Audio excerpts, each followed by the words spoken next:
नमस्कार। Janaki FM 106 megahertz Janaki समाचार में अपने के स्वागत है। राजन से सुनल जाऊ समाचार। एखनु का मुख्य समाचार।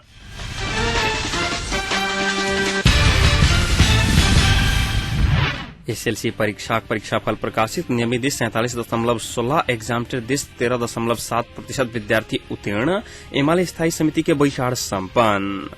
राजनीतिक परिवर्तन नहीं हो बधेर आर्थिक क्रांति गति लेवा नहीं सकत। अर्थमंत्री पुन के कहब। राष्ट्रपति संग यूरोपीय राजदूत सभा का भेट। आ मेची महाकाली विद्युतीय रेलवे लाइनक लेल डिजाइन भेल शुरू।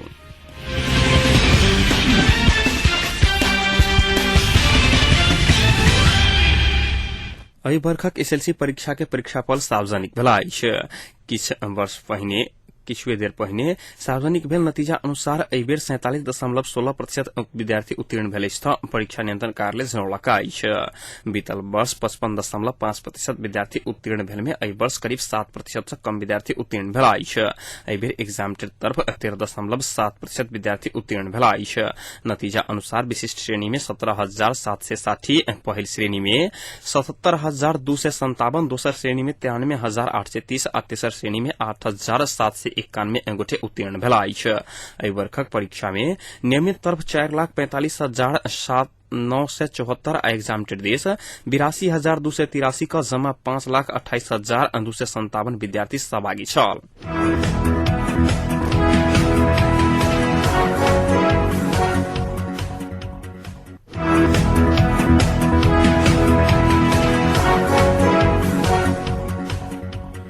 पार्टी भीतर देखल गेल विवाद समाधान सहित के विषय में विमर्श करब बैसल नेकपा एमाले स्थायी समिति के बैसार सम्पन्न भेल अछि।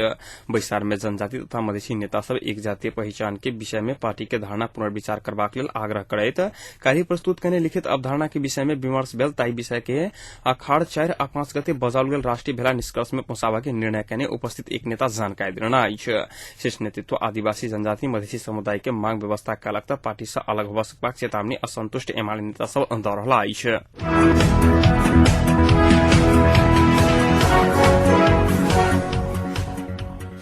राष्ट्रपति डाक्टर रामवरण यादव संग आइ राष्ट्रपति भवन शीतल निवास में नेपालक लेल यूरोपीय संघ आ अन्य 7 यूरोपीय देशक राजदूत सब भेंटघाट करना अछि।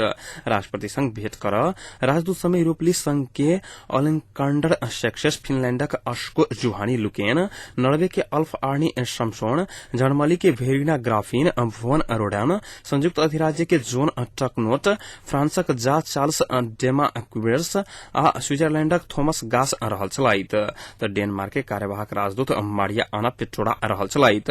राष्ट्रपति आ राजदूत सब बीच नेपालक वर्तमान राजनीतिक अवस्था के बारे में छलफल भेल राष्ट्रपति के कार्यालय जनौने अछि।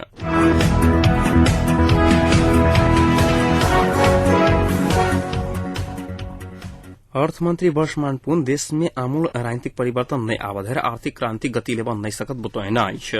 आई काभ्रे के दुलीखेल स्थित कर कार्यालय के उद्घाटन करैत पुन राजनीतिक सहमति के आधार में बजट लाबा के प्रयास भ रहल बतौने छलखिन। बजट समय में आयत आ बजट उद्योग एवं व्यापार के क्षेत्र में रहल समस्या के संबोधन करत वो जानकारी देने छलखिन। अर्थमंत्री पुन निकासी क्षेत्र में देखल गेल समस्या के पहचान कर ओई के उपयुक्त समाधान प्रस्तुत करा के सेहो निजी क्षेत्र संग आग्रह कयने छलाइत।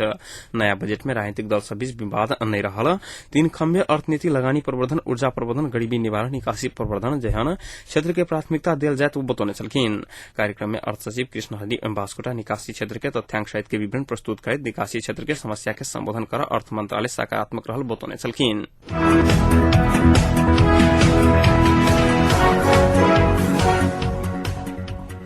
सहकारी तथा गरीबी निवारण मंत्री एकनाथ ढकाल नेपाल में लंबा राजनीतिक बढ़ रहल आर्थिक विकासक आवश्यक रहल बतौना अछि। मोहतरी के गौशाला में निगौल गाय गौशाला अनुगमन में आई आयल मंत्री ढकाल गरीबी जनता के जीवन स्तर वृद्धि करायल सहकारी आ गरीबी निवारण मंत्रालय गठन कयल गेल बतौने छलखिन।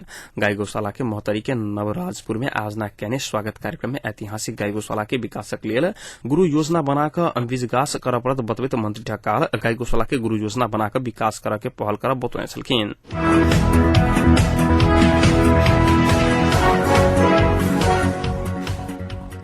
प्रतिपक्षी दल सब आ वैध पक्ष संविधान सभा विघटन के मुख्य जिम्मेवार प्रधानमंत्री डाक्टर बाबूराम भट्टराई रहल आरोप लगाएन। आए राजधानी में अखिल क्रांतिकारी आजना के कार्यक्रम में वो सब संविधान जारी करके नै सकबाक सरकार तत्काल राजीनामा देव परत बतौने छलखिन। कार्यक्रम में वैध पक्षक नेता नेत्र विक्रम चंद नेतृत्व पंक्ति के असफलता के कारण संविधान सभा विघटन भेल आरोप लगाउने छलखिन। कांग्रेस नेता अर्जुन नरसिंह केसी वर्तमान सरकार संविधान सभा विघटन कक प्रधानमंत्री अंकुश शासन लाद खोज्ने आरोप लगाउने छलैथ। एमाले नेता प्रदीप गोवाली संविधान सभा विघटन कक प्रधानमंत्री जनता के धोखा देने कहत राष्ट्र के निकास देव तत्काल राजीनामा देव परत बतौने छलखिन।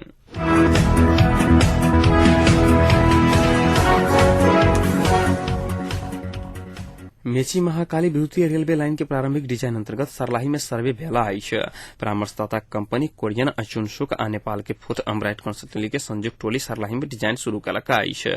टोली में सहभागी सामाजिक विज्ञ रवीन भण्डारी 3 महीना पहिने काज शुरू कयल गेल रेलवे लाइन के डिजाइन सन 2012 के अंत धरि में सम्पन्न हेबाक जानकारी देना है।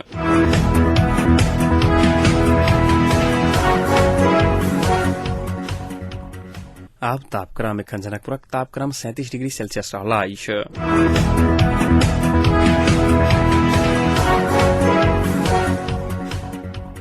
प्रमुख समाचार अंत में पुनः एक बेर फेर सा।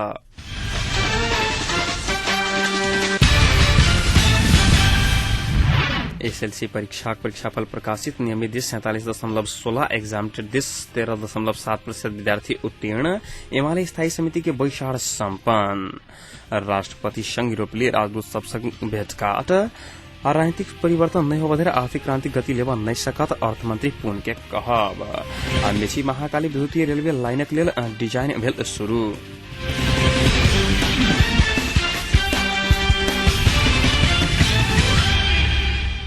अहिक संग आजुक जानकी समाचार एतै सम्पन्न होइत अछि। समाचार कक्षक सम्पूर्ण सहकर्मी के संग हम राजन आज्ञा चाहब। समाचारक दोसर बुलेटिन के संग काल्हि भोर उपस्थित रहबेटा करब। ताजक सुनते जानकी एफएम 106 मेगाहर्ट्ज। नमस्कार।